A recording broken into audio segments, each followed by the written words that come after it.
Hello, children of 11th class of the Brain Shaper School. Today we are taking the 6th lecture of meditation और ये lecture मैं 5th lecture के ठीक बाद ले रहा हूँ। तो वो डिस्कशन आपके सामने है जो मैंने वहाँ ख़त्म किया था। तो मैं आपसे कह रहा था कि जैसे अर्थ की चारों तरफ सैटेलाइट घूम रहा है, सैटेलाइट नेचुरल भी हो सकता है, आर्टिफिशियल भी हो सकता है। तो अगर सैटेलाइट घूम रहा है तो जब वो पास में घूमेगा, ये अर्थ है, सैटेलाइट पास में घूमेगा तो बहुत तेजी से घूमेगा और टाइम भी कम लेगा। जब अर्थ एकदम पास रहेगा तब तो एक चक्कर में वो टाइम लेगा 1 आवर 24.6 मिनट, अगर बहुत पास है। और उसकी स्पीड भी काफ़ी ज़्यादा होगी, लगभग 8 किलोमीटर पर सेकंड। और अगर वो दूर यहाँ पर घूम रहा है तो फिर उसको टाइम भी ज़्यादा लगेगा और स्पीड भी उसकी कम होगी। तो ये बातें आप जान गए। अब मैंने आपको एक सवाल दिया था कि अगर कोई सैटेलाइट यहाँ से उसका टाइम ऑफ रेवोल्यूशन अगर 24 घंटे हो तो उसकी वो कितनी दूरी पर होगा। तो इसको आप सॉल्व कर लेंगे। टाइम रख देंगे 24 घंटे और उसकी हाइट आप निकाल लेंगे। ना बने तो बुक में आप देख लेंगे और आप पाएंगे कि उसकी हाइट अर्थ के सरफेस से 36,000 किलोमीटर होगी। और तब वो 24 घंटे में एक चक्कर लगाएगा और अर्थ भी अपने चारों ओर 24 घंटे में एक चक्कर लगाती है। तो अगर वो सैटेलाइट किसी आदमी के सिर पे है तो ये 24 घंटे में एक चक्कर लगाएगा और ये भी 24 घंटे में चक्कर लगाएगा। तो जब अर्थ यहाँ पहुँच जाएगी तो सैटेलाइट भी यहीं पहुँच जाएगा। मतलब उसके सिर पे था, अभी भी सिर पे है। जब आदमी यहाँ पहुँचेगा सैटेलाइट भी यहाँ पहुँचेगा। जब आदमी यहाँ पहुँचेगा सैटेलाइट भी यहाँ पहुँचेगा और जब आदमी यहाँ पहुँचेगा सैटेलाइट वहाँ पहुँचेगा। तो कहने का मतलब कि वो इस आदमी को लगेगा कि सैटेलाइट सिर पे है और वो रुका हुआ है। तो ऐसे सैटेलाइट को हम लोग बोलते हैं जियो स्टेशनरी सैटेलाइट। जियो यानी अर्थ, स्टेशनरी यानी रुका हुआ। तो सैटेलाइट अक्सर जो आर्टिफिशियल सैटेलाइट होते हैं हमारे, वो दो तरह के होते हैं।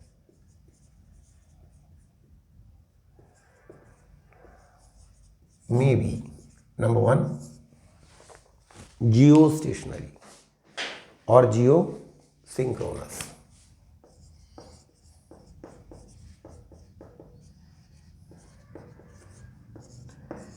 या जियो सिंक्रोनस, इसको हम लोग कम्युनिकेशन सैटेलाइट भी कहते हैं क्योंकि ये रुका हुआ दिखता है।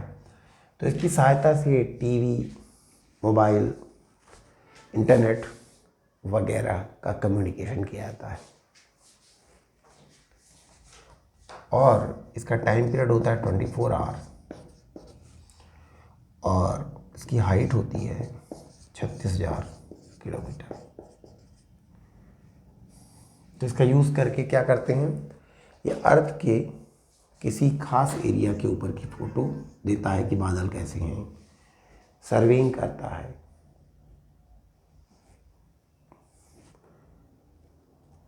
ग्राउंड सर्वे करेगा, फॉरेस्ट सर्वे करेगा, अंडरग्राउंड सर्वे करेगा, लेकिन एक खास जगह के ऊपर, क्योंकि वो हर बार उसी के ऊपर रहेगा। और दूसरा होता है रिमोट सेंसिंग सैटेलाइट।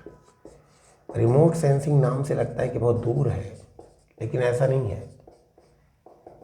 ये सैटेलाइट अर्थ के पास होता है और काफ़ी तेज़ी से घूमता है, पर कितना भी पास रहेगा अगर अर्थ के एकदम पास रहेगा तो हवा रहेगी, और हवा में इतना तेज घूमेगा तो रगड़ खा के जल जाएगा।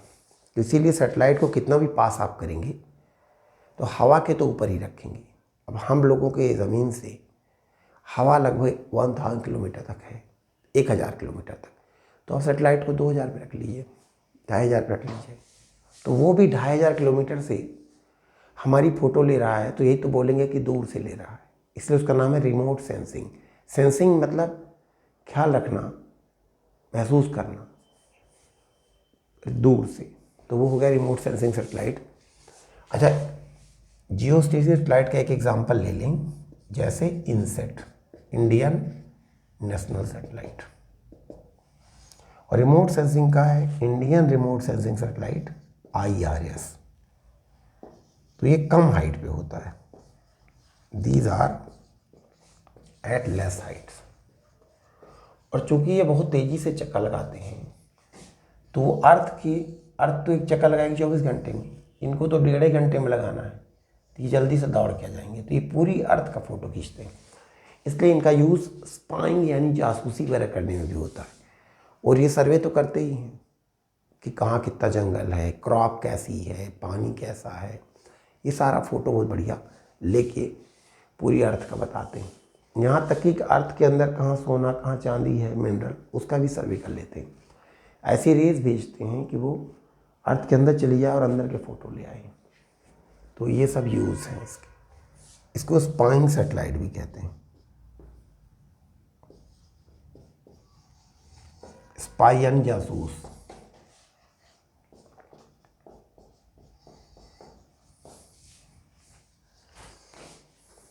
तो एक आध क्वेश्चन ले सकते हैं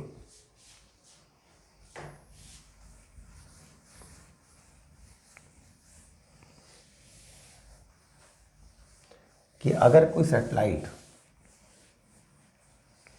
के डिस्टेंस को हम 2% बढ़ा दें तो उसका जो पीरियड ऑफ रिवोल्यूशन है वो कितना परसेंट बढ़ जाएगा। तो क्वेश्चन आप करिएगा।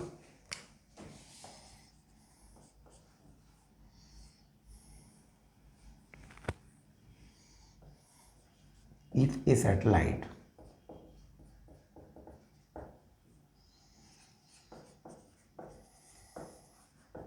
revolves around Earth at orbit of radius 100 unit and its time period is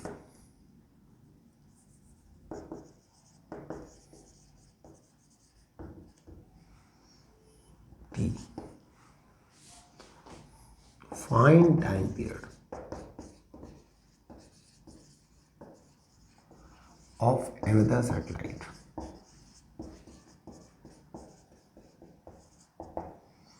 around Earth whose orbit radius 102 unit, मतलब 100 में 2 बढ़ गया, माने 2% बढ़ गया। इसको आप सॉल्व करेंगे, ये आपका होमवर्क है। तो हमारे सैटेलाइट के पास जो चक्कर लगा रहा है अर्थ के चारों तरफ, कितनी एनर्जी है, ये फार्मूला भी एग्जाम में आता है। तो energy of a satellite revolving round planet,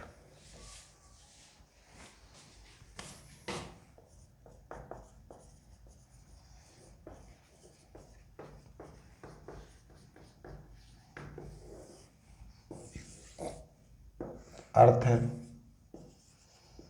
इसका रेडियस r है, और सैटेलाइट यहाँ पे मान लीजिए चक्कर लगा रहा है। ये पॉइंट O है, ये पॉइंट S है, ये पॉइंट A है। तो OS R है और SA जो है वो H है, और OA जो है R+H है। इसे हम लोग स्मॉल आर कहते हैं। Small r is the radius of the circular orbit of the satellite. तो इसकी वेलोसिटी हो गई v o. Satellite will have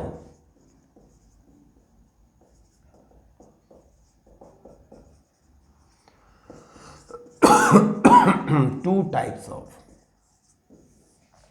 energies. Number one, kinetic energy, क्योंकि सैटेलाइट दौड़ रहा है। Number two, potential energy.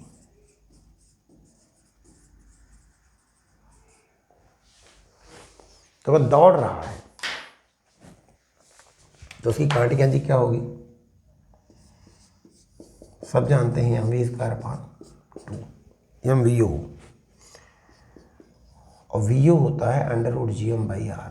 कल मैं आपको बता रहा था अपान 2। तो ये हो गया m g capital M small m अपान 2r। तो इसका स्क्वायर होगा, स्क्वायर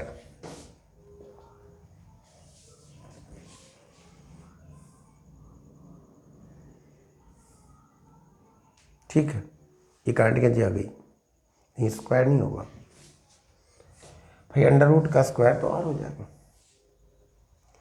तो इसको अपन कह सकते हैं k/2। अगर अपन इतने को k बोले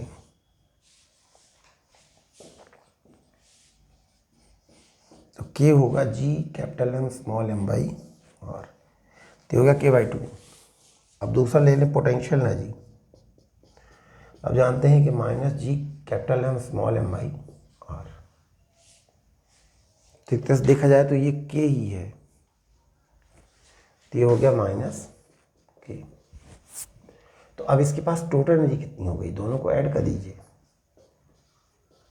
तो total energy of satellite is equal to k/2 -k।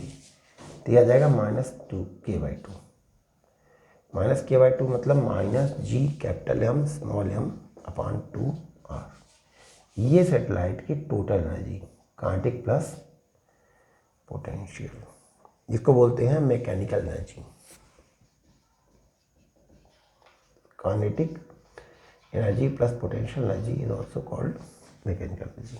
ये सैटेलाइट की एनर्जी।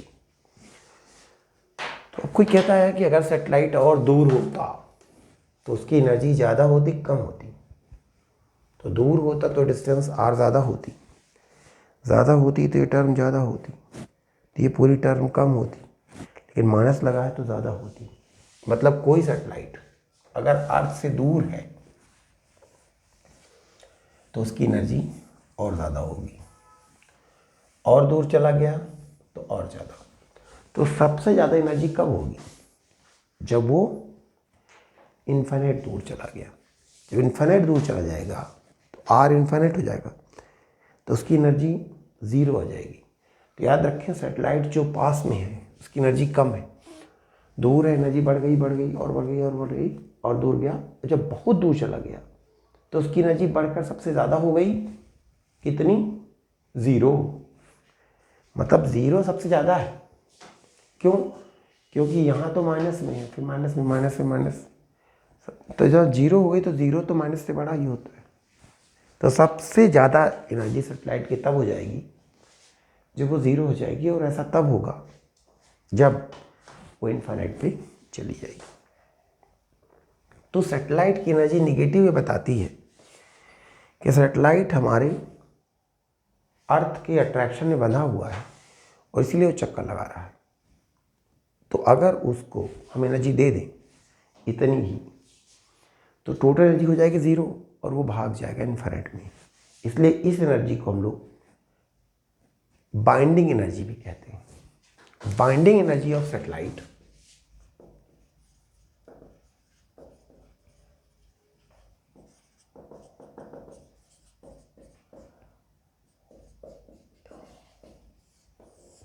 that minimum energy घूमते सैटेलाइट को हम कितनी एनर्जी दे दें कि वो हमारा गुलाम न रह जाए और वो भाग जाए। तो that minimum energy required to be given to a satellite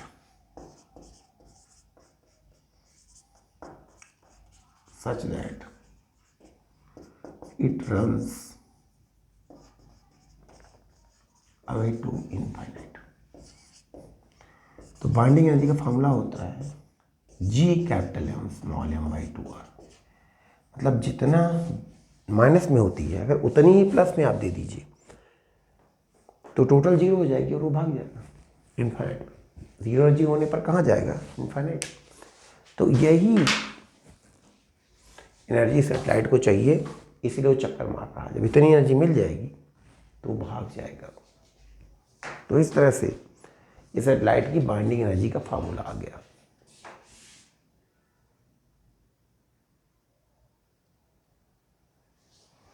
तो अब हम डिस्कस करेंगे एस्केप वेलोसिटी। मान लीजिए ऊपर छत नहीं है, खुला हुआ है, आप खुले आसमान के नीचे खड़े हो गए। अब आपने एक स्टोन उठा के ऊपर फेंका, क्या होगा? कुछ ऊंचाई तक जाएगा, फिर गिराएगा। तो आपने स्टोन को उठा के और तेज फेंका तो क्या होगा? और अधिक ऊंचाई तक जाएगा, फिर गिराएगा। ऊंचाई तक जाएगा, रुकेगा, फिर गिराएगा। और तेज फेंके तो और ज़्यादा ऊंचाई तक जाएगा, फिर गिराएगा।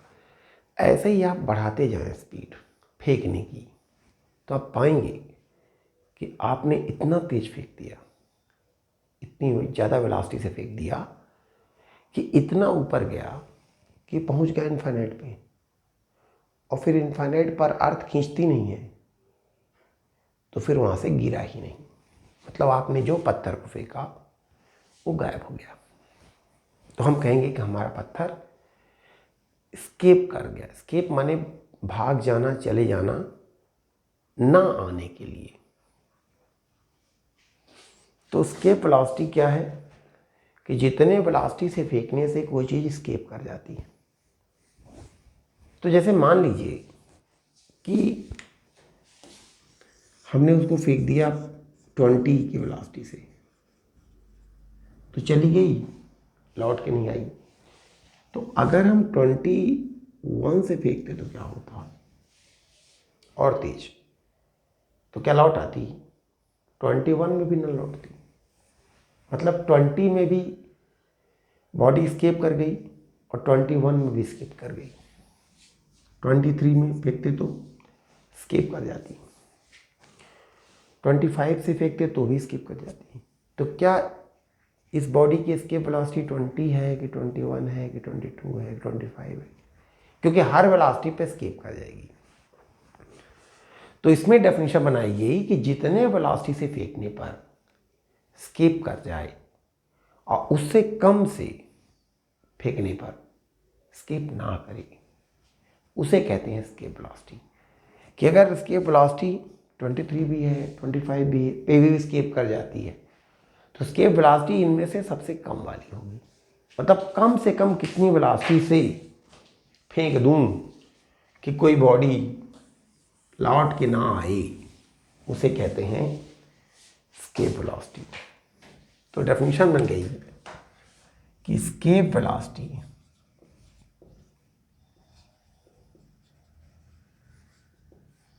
From a place is the minimum velocity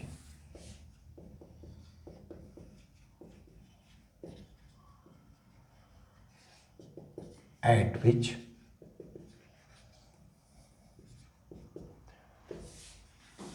when a body is thrown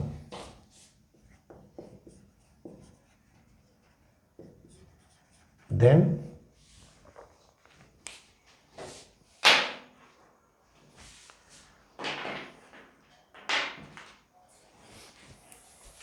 it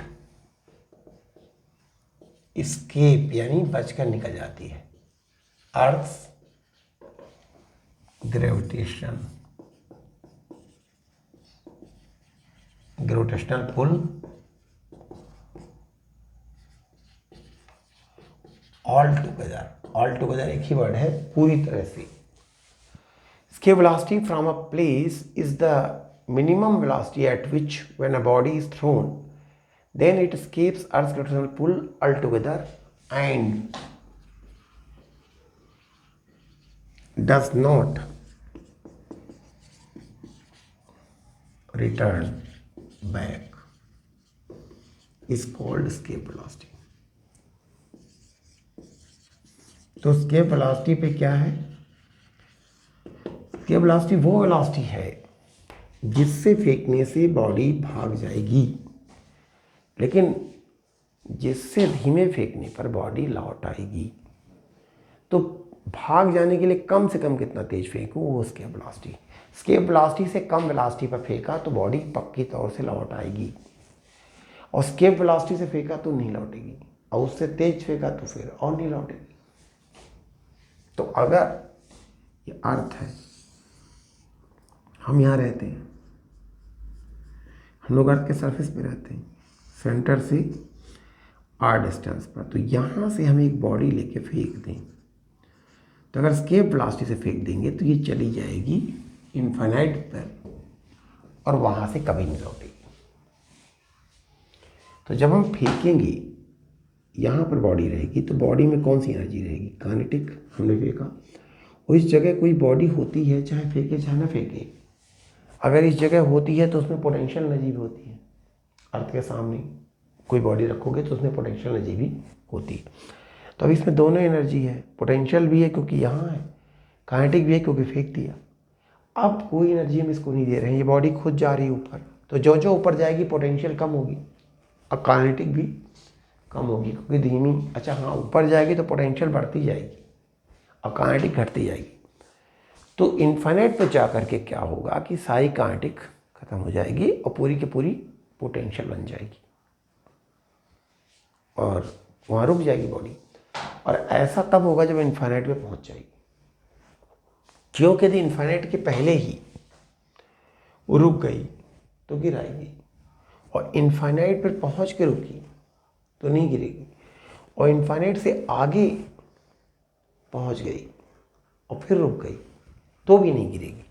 लेकिन ये escape velocity इसलिए नहीं है कि अगर इन्फाइनाइट के आगे पहुँच गई तो इसका मतलब आपने ज़्यादा तेज फेंक दिया, आप कम तेज फेंकते तो भी काम चल जाता। इसका मतलब कि आप जिस वेलोसिटी से आपने फेंका वो escape velocity नहीं थी, वो escape velocity से ज़्यादा थी। तो escape velocity जब आप फेंकेंगे तो पक्का है कि इन्फाइनाइट तक ही जाएगी और वो वहाँ रुक जाएगी। ऐसा ना हो कि इन्फाइनाइट पहुँच के भी चलती रहे। तो यहाँ से फेंक रहे हैं तो हम फार्मूला ले रहे हैं escape velocity from the earth surface, earth के सरफेस से escape velocity। तो ये पॉइंट का नाम रख दें S, और ये इन्फाइनाइट है ये। तो इफ मान लो जो बॉडी हम फेंक रहे हैं उसका मास है स्मॉल m और अर्थ का मास है बड़ा M, तो if a body of mass छोटा m it is thrown at escape velocity, तो क्या होगा? Then it will reach to infinite and stop there। अगर वहाँ रुकेगी नहीं, मान लो आगे भी चलती रही, तो इसका मतलब आपने ज़्यादा तेज फेंक दिया, तब इन्फाइनाइट में पहुँची और अभी भी उसमें जान है। तो आपने ज़्यादा तेज फेंक दिया तो आपने escape velocity से नहीं फेंका। इसका मतलब आप कम तेज फेंकते तो भी काम हो जाता। तो जब कम में काम हो जाता है तो इसका मतलब आपने escape velocity से नहीं फेंका। escape velocity वो वेलोसिटी है कि जिससे फेंके तो इन्फाइनाइट पे चली जाए, और उससे कम फेंके तो इन्फाइनाइट के पहले ही रुक जाए और लौट आए। तो अगर वहाँ रुक जाएगी तो आप कह सकते हैं, अच्छा बीच में आपको एनर्जी दे नहीं रहे, तो total energy at S is equal to total energy at infinite. Body की टोटल एनर्जी यहाँ पोटेंशियल प्लस काइनेटिक इसको टोटल एनर्जी यहाँ, क्योंकि बीच में हमने कोई वर्क नहीं किया। तो यहाँ की टोटल एनर्जी क्या होती है, काइनेटिक mv²/2, और यहाँ पे जब बॉडी रहती है तो उसकी पोटेंशियल कितनी रहती है, -g। याद करो पोटेंशियल एनर्जी का फार्मूला mm/r। और टोटल एनर्जी यहाँ पर तो जब वहाँ पहुँचेगी तो रुक जाएगी, तो 12m × v², कोई वेलोसिटी नहीं। और वहाँ पे पोटेंशियल कितनी होगी, तो -g capital M small m upon infinite, क्योंकि इन्फाइनाइट हाइट पे हो, तो ये भी जीरो है, ये भी जीरो है। तो ये आ गया mve²/2 = g capital M small m/r, क्योंकि ये तो जीरो हो गया। तो यहाँ से mm कट गया, तो e² आ जाएगा, 2 वहाँ ले जाइए तो 2gm/r। तो आपको v निकालना है तो √2gm/r, और r का मतलब जानते हैं,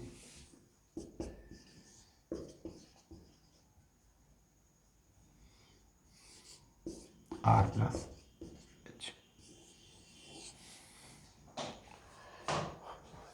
लेकिन एक और चीज, जब यहाँ पे करेंगे तो उसकी पोटेंशियल एनर्जी होगी कैपिटल R हो जाएगा, तो फार्मूले में भी आ जाएगा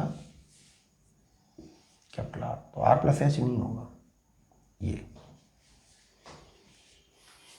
तो अगर आप देखें तो इसको कह सकते हैं V = √2 और √gm/R।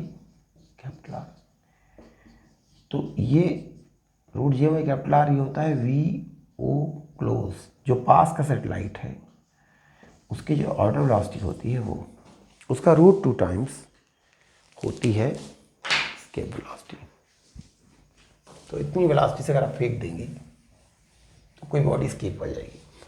अब मान लीजिए जिसका आपने फेंका वो 10 किलो की बॉडी, अगर 10 किलो के बदले 50 किलो की बॉडी होती तो m 50 होता, पर फार्मूले में m है ही नहीं, small m mass of body, यानी इससे कोई मतलब नहीं।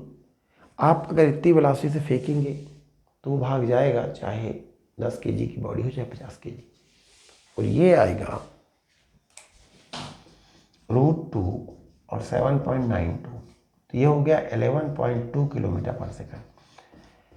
और ये इसकी वेलोसिटी हर बॉडी के लिए है, चाहे छोटा पत्थर हो चाहे बड़ा लोहा हो, सेम 11.2 km/s से आप फेंकेंगे तो वो इनफाइनाइट तक चली जाएगी। तो उसकी वेलोसिटी आ गई 11.2 km/s। तो आज का प्रॉम्प्ट क्वेश्चन ये है कि आज आपको कितने न्यूमेरिकल सवाल घर में करने को दिए गए। Option 1 1, option 2 2, option 3 3, option 4 none of these. तो अब यहाँ पे जो इंपॉर्टेंट बातें आपको करनी है कि VE does not depend upon mass of body. जिस बॉडी को आप फेंक रहे हैं उसका मास पे डिपेंड नहीं करता, और जिस प्लेनेट से आप फेंक रहे हैं उसके मास पे करता है डिपेंड। ये बड़ा एम बैठा तो है और उस प्लेनेट का रेडियस पे डिपेंड करता है, लेकिन जो फेंक रहे हैं जिस बॉडी को इन्फाइनाइट तक फेंकना है उसके मास पे डिपेंड नहीं करता। दूसरा ये है कि अगर आप इधर को फेंकते तो भी इन्फाइनाइट इधर भी होता है, और जब आप इक्वेशन लगाते तो यहाँ की टोटल एनर्जी तो वही आती, क्योंकि इधर को फेंकते तो भी mv²/2 आती है और इधर को फेंकते तो भी काइनेटिक एनर्जी तो डायरेक्शन पे डिपेंड करती नहीं, और पोटेंशियल इतनी आती, इक्वेशन ऐसे ही रहता। कहने का मतलब कि ये जो इसकी वेलोसिटी आई है, चाहे बॉडी आप इधर फेंकिए चाहे इधर फेंकिए चाहे इधर फेंकिए चाहे इधर फेंकिए चाहे इधर फेंकिए, अगर आप 11.2 km/s से फेंकेंगे तो भागना है ही। और आप इतना बड़ा पत्थर फेंकेंगे इतना बड़ा फेंकेंगे, इससे कोई मतलब नहीं। किसी भी बॉडी को अगर आप ये वेलोसिटी देंगे तो वो इनफाइनाइट की ओर निकल देगा। तो कहने का मतलब दूसरा कि VE does not depend upon the direction of projection. मैंने किधर फेंका है इससे कोई मतलब नहीं। अब अगर आप इधर को फेंक देंगे तो माटी में घुसेगा, तो माटी को चीरने में जो एनर्जी लेगा वो अलग से आपको देखना पड़ेगा। बाकी अगर माटी ना होती, जैसे सुरंग बनी होती, तो उससे 11.2 से इधर को फेंकते तो इधर को इन्फाइनाइट में चला जाता, डायरेक्शन से कोई मतलब नहीं। अच्छा, अगर आप यहाँ के बदले यहाँ से बॉडी फेंकते तो यहाँ से इन्फाइनाइट में कम मेहनत पड़ती, क्योंकि पहले से ही इतना किसी ने उठा दिया। तो अगर आप जगह बदल देंगे कि कहाँ से फेंकूंगा, उससे फ़र्क पड़ेगा। क्योंकि अगर आप यहाँ से भेजेंगे तो फार्मूला फिर R+H आ जाएगा, यहाँ आ जाएगा, तो ये V कम हो जाएगा। तो VE डज डिपेंड, मतलब depends upon the place of projection, किस जगह से फेंकते हो, इससे फर्क पड़ेगा।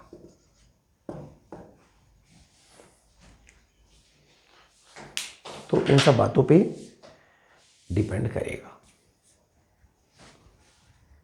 तो इन बातों को आप याद रखिएगा।